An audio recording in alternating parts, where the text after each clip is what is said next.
Dr. Austin Omondi already has one financial statement or one money statement to make following the one that I made earlier before we went on break. Anasema, another new day without $94.9 million, but I'm heavily contented.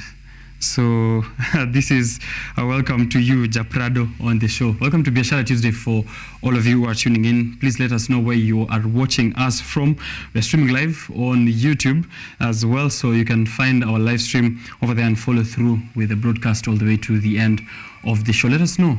Then we can be tagged as well on X or Twitter at KUTV Kenya, at Richard _Okenye, and also on other social platforms which are on. We'd love to hear your feedback on the conversations of the day coming up right now, which is the conversation that we're having in a moment with two guests that I've brought here on the show. It's financial management for university students. If you have a college going person around you, or if you are one, this is a very important discussion for you. But also, even if you're out of college, I know financial management is going to be important for you, or these tips that are going to be shared here are going to be important for you to also translate to your day-to-day, because some of them are around budgeting, some of them are around emergency funds. And I'm having this conversation here, and it is with a lady and a gentleman who are already here on set with me. Tracy Okenye is a peer counselor at Kenyatta University. Tracy Okenye already on set here with me, and also accompanied by Arafat Thuranira. This has been quite a mouthful name for me. Arafat, welcome to the show. Ninaisema sawa hii ya pili? Yeah, so it's Thuranira. Thuranira. Accent. With the accent. Yes. Thuranira. Yes. Are you from Tarakaniti? From Meru. All right. Yes. Peer counselor at Kenyatta University. Welcome to the show, guys. I'm going to allow you to do justice to, your introduction. Let us know in terms of peer counseling what you're up to at Kenyatta University individually, and then we can move on to the discussion on financial management. I think because you already spoke, I'll start with the lady for this one. Tracy. Okay, so as a Kenyatta University peer counselor, by my name I'm Tracy Okenye, Kenyatta University peer counselor. So as a Kenyatta University peer counselors, mostly we care for students in Kenyatta University. So we handle matters to deal with the reproductive health, mental health, and also financial management. And actually today we are here to deal with the financial management. All right. As a peer counselor, though, it's wide. We deal with several things, but majorly on the three. Yeah. All right.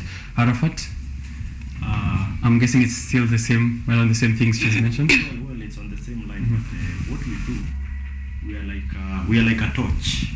We look for those who are out of their way. We are trained to look for those who are out of their way, to give directions, to talk to people, to direct them on different areas within the university, and also to be somewhere that a connection between the students and the university generally, on all aspects. All right. Yes. I have a question that's separate from what you're about to discuss here, and it's on peer counselors.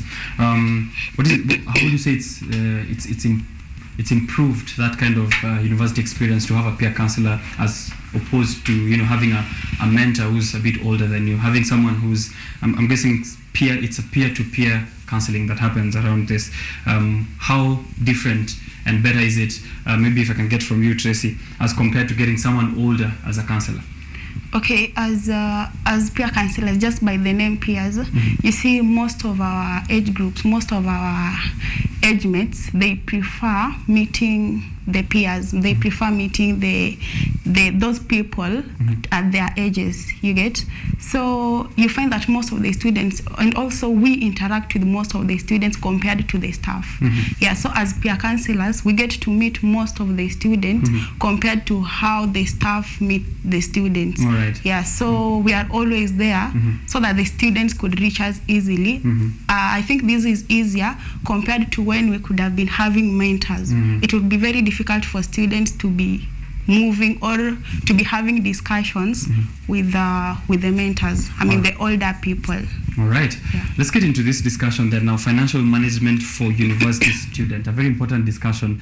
And I wish, this was something introduced way earlier in our campus, campus lives, beginning first year, some never get to learn how to manage their money, how to manage their finances. The university life often comes with a lot of financial challenges. Maybe some that we could get to know of. What are some of these common struggles, financial struggles that students encounter, and how can we then address them effectively? In most cases, students encounter stress because of their inability to settle their bills. Number two, students encounter psychological disturbances, mainly because of peer influence. Students also experience a lack of the ability to satisfy their basic needs in most cases. And all this is not because they never had the finances or the ability to do so initially, but I would say in most cases it's because they fail to use common sense, because I have been common sense. Yes, common sense. Okay. Trust me. How so? How so? Because you see, I read a book sometime back. I'm a literature student. It says that you can never go wrong with the basics. What I mean, if you look at me right now, I'm not in an expensive suit. I'm in a shirt, a trouser, and a simple shoe. But I look good, right? I'm on national TV. Yes. Definitely. Yes. So Yes. so it's all about living within your means and budgeting for what is available. That's where common sense comes in, right? Simply. Okay. It is that simple. Living Yes. within your means and budgeting. Exactly. And we're getting into budgeting in a few there. Some. Okay, just to add on what Arafat has said, I think one of the things that really affect students, mostly campus students, is the peer pressure. You see, most of the students want to live a life that is not theirs. Okay. Yeah, like now I have a friend. Let me see, my friend is expensive, living in expensive clothes, living in expensive meals, or all that. Now, the peer pressure, the peer influence will influence me to lead his or her life instead of living my life. Right. So most of the challenge that affects the campus student is that peer influence. Yeah. I have someone here from KUTV called Ann Odida, who's a colleague with us. Anasema hapa tumia pesa ikuzoe. What about mtu ambaye anataka kutumia pesa imzoe? How do you turn around that statement, Arafat? No, we can't be justifying real issues with nonsense. Apologies for that, but we have to face facts. Okay. You see, you can't live like a king in your first week of university, then for the rest of time you can barely afford food. Parents knew that they sent you a certain amount of money that you are supposed to budget. Now remember, people in university, we expect them to be the top cream. We expect them to be the intellects. They should be the people who are supposed to come up with ideas, even how to multiply the little that they have. But you see, unfortunately, the graph is inverse. So I feel justifying tumia pesa ikuzoe. Elon Musk can say that. Elon Musk can say that. Not a university student. Can't live like a king on the first week of campus. That's and then the rest of time you're living like a pauper. Yeah. Okay. I think not even just for university students. I think that will translate really well for everyone else out there. Unapata the first week of salary, mtu asha anaishi like the best person or the richest man in the world. Yes. Yeah. You want to say something that okay, on this phrase tumia pesa ikuzoe. So do you use pesa that you have or you don't have this money? You know, I only use money if I have the money. But now what if I don't have the money? Okay, if I have the money, I'll use it. And how am I going to use it? So the phrase tumia pesa ikuzoe, nitatumia pesa kama ikiwa nina pesa, lakini kama sina nitaitumia kutoka wapi? Right. Also I think tumia pesa ikuzoe, kama unaitumia vizuri itakuzoea vizuri. Kama unaitumia vibaya itakuzoea vibaya. And that's only when I have it. But you see, the connotation of tumia pesa ikuzoe is to influence people to squander. Actually not to spend, to squander. You see, there is a difference. Yes, right. To squander. And then later regrets all along. Right. Yes. So let me get from Tracy here. What advice then do you have for students in terms of setting financial goals in college? I think setting a financial goal is something very important, and it's also essential to students because, in campus, we have got students with different financial backgrounds.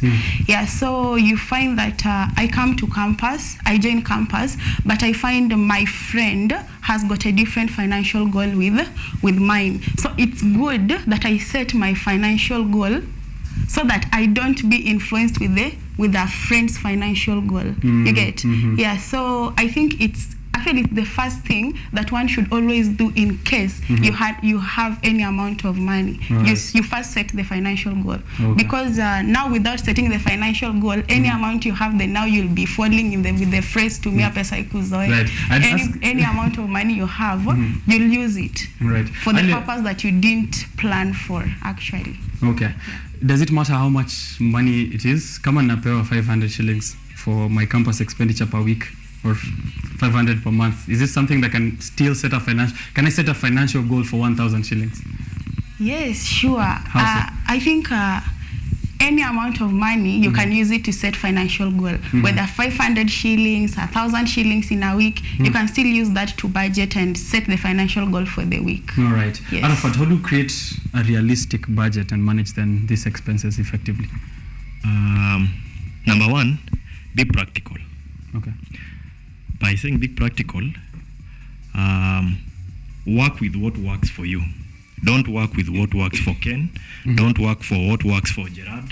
Don't work with what works for Mondi. Work with what works for you. A friend told me, you see, I have, of all my friends, number one, it's a decision I made. I'm the dumbest. Like I am the dumbest. How's that? How do you know you're the dumbest? I hang on intelligence. Okay. Because you become like the people you hang out with. I am with friends who tell me, Arafat, you're being stupid. Openly. Because when they tell you that, you in life you have to know that you can be wrong many times. So if you hang out with people who see your mistakes, it's best. A friend told me, Arafat, you're complaining, but any amount of money, no matter, provided it's money, can be worked out. Now, let's say you are given by your parent 3,000 shillings to work with. Number one, you know that this is the only money you have from now to the next time you'll be having the next set of money. So prepare your basics. As I said before, you can never go wrong with the basics. So prepare with what to work with. So if per day, if I break this money down, have it in terms of percentages. You also have to treat yourself at times. You don't kill yourself because we are living, we should enjoy campus life, of course.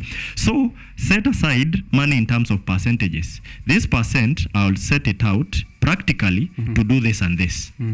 This other amount of money for these days, how much money if I divide will be enough for me. So what will I be eating within this time? A friend of mine can afford to eat chicken every day, but I can afford to eat chicken once a week based on the amount of money that I have. Okay. If you break, you need to have, we call it military discipline when it comes to money. Definitely. Because if you mess up, you will now start, actually messing up creates more problems for you. You should budget, because failure to budget will affect you emotionally, physically, because you won't have food. You don't have food because you squandered your money. You're troubling parents. The parent tells you that what I gave you was the only money I had.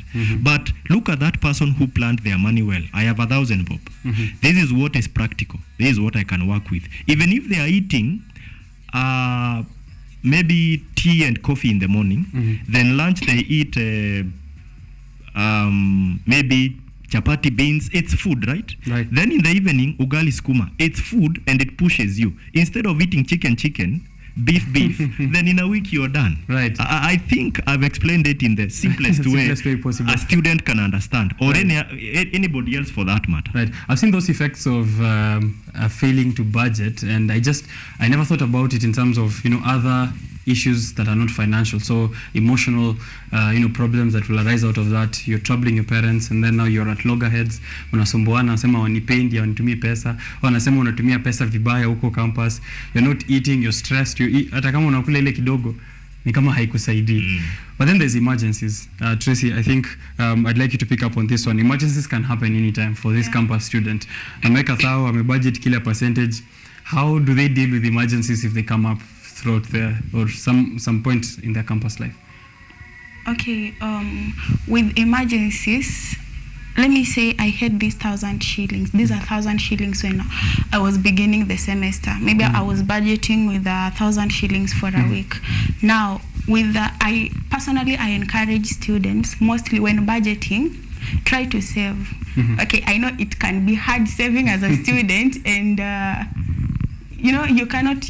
It's very difficult to save when you are going hungry. But also with savings, it requires discipline. Right. Yeah. So when you are saving, you need to mean that you are saving. Yeah. So for these 1,000 shillings, when the student is budgeting or when the student is setting financial goal, at least the student should set aside some amount, maybe around 10% of this money, just for saving, so that in case of emergency, maybe sickness can come or any other emergency can come. And by setting aside the 10% of their 1,000 shillings, the student can at least have somewhere to begin on handling the emergencies. All right. Yeah. Arafat, Yes. on Yes. savings still. Yes. I'm saving. If I can reflect back on my campus life, I'm saving in this fund. Alafu an emergency kitokea, like Solfest. Let's say an emergency that is not really an emergency, napata nikijikopa.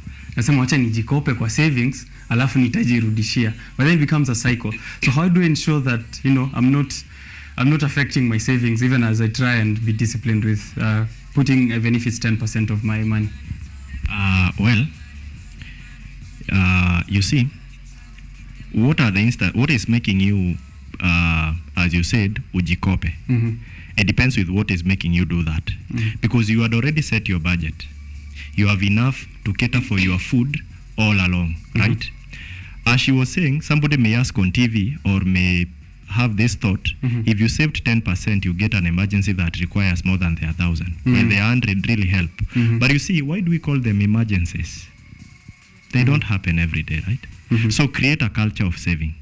It's discipline. Okay. You see, for everything, it's like chemistry. We used to say an equation has to balance out, right. So there is this side, there is this side. So everything has a consequence. So what you have to do, for you to cater for that situation, that when it comes, you will be ready, you need to use the principle of, if you think about your future, your present will always be fine.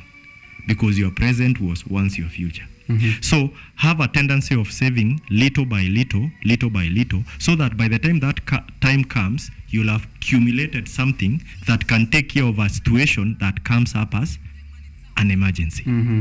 You see? All right. So it's all about looking at yourself personally, making life easier for you. I think actually what we are discussing right now is something people know.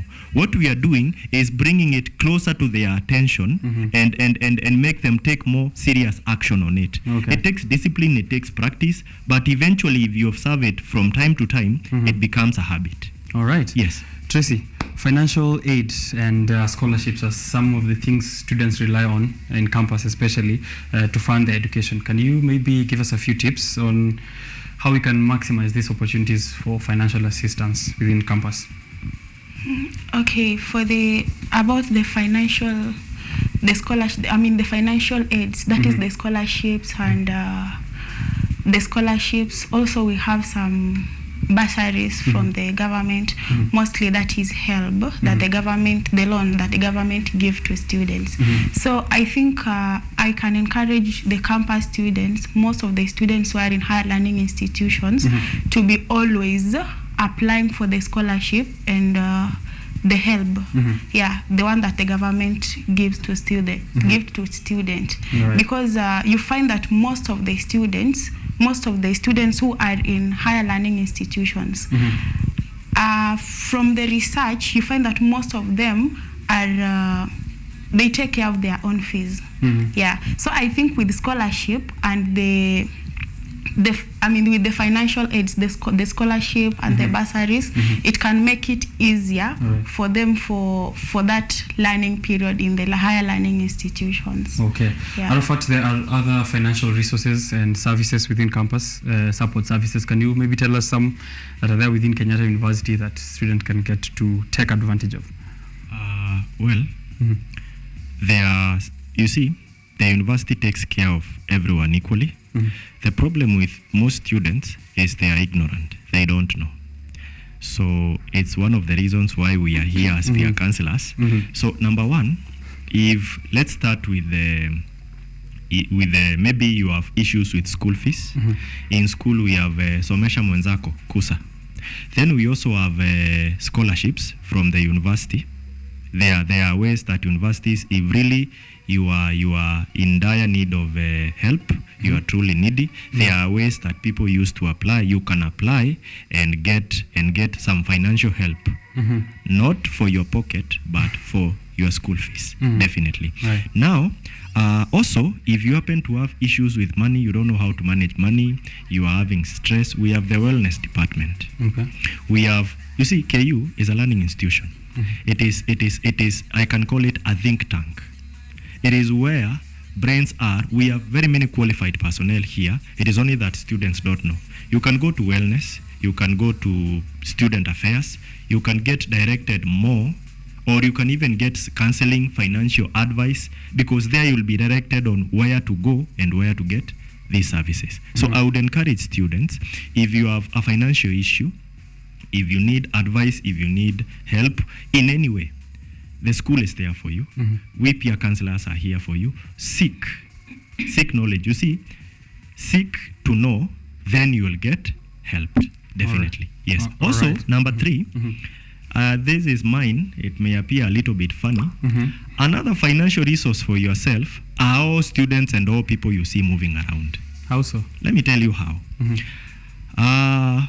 People graduate from college. I saw it myself and used the opportunity. People graduate from college, then after 4 years, they complain that they are tamarking. Now, let me ask you, generally, how many people graduate in a year? Hypothetically, thousands, right? Right. How many job opportunities are there in the same year? Not as many. Not as many. So let me ask you, all these people, the multitude that is joining colleges, how will you survive? Where will you get jobs if you don't start creating your roots and networks here? All right. My point is, when you go to school, don't go to school to get a job. Go to school to get learned. Go to school to make connections. Go to school to create jobs. I am a teacher, English and literature. If I'm out of school and I'm waiting to be employed, and the demand for my services is not as high, then I should change my brain set to going out there to create opportunities, so that at least when I go, I will have created opportunities from here in college. If I go out and my business will have done well, maybe I may carry 10 of my friends, and you see how I've saved 10 people from tamarking. Now the point is, if you're in school, learn to invest the little money you have here. I'm not saying go doing business in KU. There are areas that is prohibited, but take advantage of the friends you have. Sell them shoes, sell them clothes online. I had a motorcycle that I bought. Sometime I asked myself, I had bought a motorcycle for fun. I love motorcycling, it's a hobby. So one day I thought to myself, how can I get money from this bike? Because when we are with Tracy or a friend, I can't afford to buy them or even go pass by and have lunch or something with them. So I decided, how do I make money for myself to make things easier for myself? Okay. I got myself a driving license and decided I could do deliveries. These days, I even told my parent, for the burden of upkeep and those small issues, Leave it to me. Leave it to me. Sometimes I even surprise my mom with something. Mom, I'm a student. Mom, you can have this for yourself. Because if I'm out of class and I go out for 2 or 3 rides, I can get 500 bob. Are you seeing how easy life is when you decide to multiply the money that you have? Okay. So I'm not telling people to buy bikes. Bikes are expensive. Find a way as a person with a brain to make more of the money you have. Right. If you create that as a culture, right from university, by the time you are out, you won't need to be employed by anybody. You will be employing people. It all starts small, then grows. I don't know how practical that may be for people, Right. but I encourage people to do that personally because it works for me. It is very practical. Yes. It's very practical. And it will sound easy, as you said. Of course, bikes are expensive, and I'm just going to move it over to Tracy. Maybe not all of us can buy bikes, as you said. Maybe I'll get myself a small, setup, my smoky pale, or I get myself a bicycle. I deliver people to KM. I have a and back to friend class, right? here in KU. He met me on the road doing deliveries. He told me, bro, how do you do this? I directed him. Mm-hmm. I know he could be watching right now and he is smiling because the boy makes money. He is a second year. Yes, he also hopped onto the idea. Actually, he saw me on the road and asked me how do I do this delivery business. He had a bicycle that he commutes with from Kahawa to here, a bicycle. I tell you the truth, I know this is private for him, but he makes around 500 bob to 1,000 a day. Sometimes I borrow him money when my bike does not have fuel. I tell him, bro, I've used my money to do this and this and this. I'll send you money. I'll send you this when I go to work, and I do because, of course, I have a job. But are you realizing how easy it is for him now that he has a bicycle and he is using it? Right. Lastly, please, people have had a wrong mentality that it is wrong or shameful to sell fruits, to sell anything else, to do business out here. People want to be lawyers, doctors. You want to go teach in a class because you've done English literature. My friend, the point is, think of a way to generate money. Even if you have to sell juice, even if you have to sell fruits out there, you see, that is what works for you. Trust me, the moment you taste business, the moment things start working, it will be a wonderful journey. There will be no going back. It will also be a different story at that point because watasema yule jamaa alianza kuuza matunda hapa, ona siku hizi ako na gari. Mbona Mungu mimi anionekana? And you see, so people need to get rid of that mentality of mimi siwezi chuuza. I can't sell eggs. People need to kick off that nonsensical pride.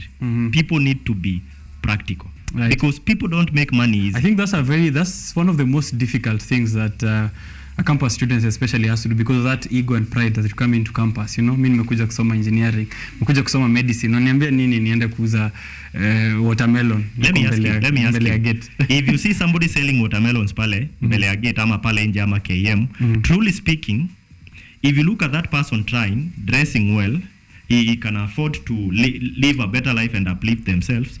What comes to your mind when you see them is not shame. It is pride. You feel that it's respect for it's that person. Respect. Yes. Exactly. So as campus students, now that we generally find something you can do to multiply your money, but above all, be practical. All right. Work with something that works for you. Yes. Ukipata help, don't go drinking. Don't be stupid. Exactly. All right, Tracy. Balancing this, what he's saying, balancing work, I'm selling melons, I have a class, however you see you in the morning, I have something else later. How do I make sure that I'm, still having a personal life, academics are going well, and work is going well, as we advise on financial management? Okay, before I go to the balancing issue, I think the part-time job is something also very important if we decide to leave the pride and the ego aside. I know it will be so hard when I joined Kenyatta University. Okay, for example, me, I'm taking education, science, specifically physics and chemistry. So if I leave my pride aside and I decide now to do or to set up a small business like now the one for groceries, if at once it will be hard, people will start calling me Mama Mboga. You see, it's not such a good name. Anyone wants to walk around campus. But I think for me, one thing I enjoy most is when I enjoy my money. I enjoy my money more than how I enjoy the money that my parent give me or the money that I get from someone else. It's really good when you try take yourself out or when you try get yourself things from your toil. Yeah. So I think that's also one advantage that students should take in.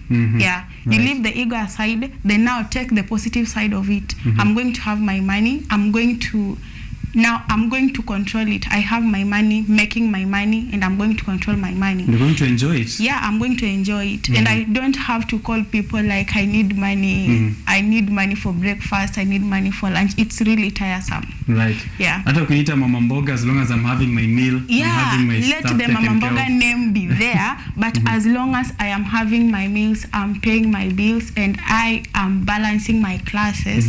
Okay, as long as I've not dropped out to be mama mboga, then it's just okay with me. All I know, at last I'll be able to pay or to meet my needs without bothering anyone. Right then. How then do I make sure I don't drop out and become a mama mboga? How do I balance it out? Okay, now with balancing, number one thing that I can advise students who are involved in the part-time job or the work study thing, I think we should give priority to our academics. Exactly. Yeah, we should give priority to our education, so that if I know I have a class, I have my business, si lazima hata nikuwe na business the mama mboga thing, or I sell the fruits and the groceries. Yeah. For example, I'm a teacher. Most of the time we see posters, tuition teacher needed, tutor required, or sometimes we can visit schools to look for job. We can talk to our employers if they can allow us to do part-time job. I think if I say part-time, the employer will understand that I am a student. I am studying, and at the same time I am working. So on balancing, number one, I will prioritize my class. I will prioritize my academics. Yeah. That one will be one thing. And I think if I'm self-employed, like now I've set up my own grocery, it will be very easy because I'll be opening my business when I don't have classes. But now, how about the one when I am in another institution, someone's place? Okay. Yeah. Right. So with that case, I really need to talk to my employer. Okay. And I think with a very good boss or with an understanding employer, he or she will understand that I am a student. In as much as I'm a teacher in his or her school, I'm also a student. Okay. Yeah. Arafat, now maybe just to wrap it up here, it's easy to say that, prioritize, and I saw you agree there, prioritize your academics. Lakini pesa inaweza kuwa tamu. Inaweza fika mahali pesa, but deals zinaingiana. Friday niko na deal na niko na class at the same time. So now it becomes, we are talking about financial management from a point of not having. Now we're talking financial management from a point of having. Now I have it. How do I still manage this situation where, I'm getting opportunities? It's getting really tempting. And, there's this notion that is tossed around a lot. The Bill Gates of the world and the Mark Zuckerbergs of the world dropped out of school at some point because their deals got too sweet. How do I still ensure financial management is going on? I'm prioritizing my academics at that point. Is it easy? Is it something that can be done? You love soda, right? Yeah. Soda or chicken is good, right? Chicken, soda, chips. Now let's say you have 100 bob. The options you have for food are githeri, and then this githeri will cost you 50 shillings. Soda and chicken will cost you 200. And the only money you have in your pocket is 200. What would you opt for? I'll go for githeri at that You don't point. really like it, but you have to, right? I have no option. It will keep you going. It's more nutritious, right? Now, if you're going to watch a football match today, you've done so maybe. You meet the Isikuti dancers, you meet the performance, the jugglers. These people here are very entertaining. It's very nice. But what was your objective? To watch a football match. To watch a football match. These are side shows. If you stay here too long, you'll miss a good seat to watch. It's okay to watch the Isikuti, but you see, these are side shows. They are entertainment, yes, but the main objective was to watch the football match for a whole 90 minutes.